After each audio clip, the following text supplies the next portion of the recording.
Alright, so that was Nicole Faye. Hi, Nicole Faye. You look really cute in your outfit this afternoon. Thank you. How old are you, Nicole? I just turned 11 in April 26.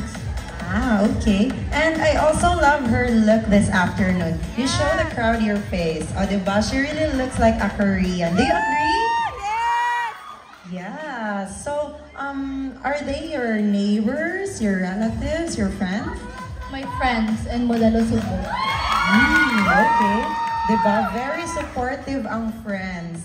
So, how many days did you practice your routine, your dance routine? 3. I think so. Oh, mga 3 days daw. Ako tao, twinning ta, Nicole. Murag pwede sad ko mag-audition.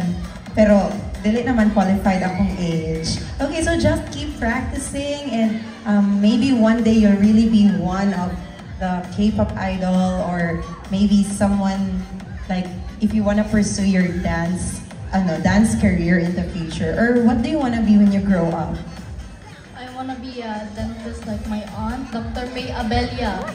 She wanna be a dentist, di ay. Sige. Ay, magkuan ko kanang magpa-check up niya ko nimo in the future. I think by that time kay magpa-dentures na siguro ko na tigulang na ko. Okay, I'll remember you, Nicole Faye.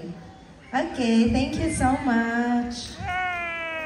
Okay, so now our next presenter are the Flower Girls.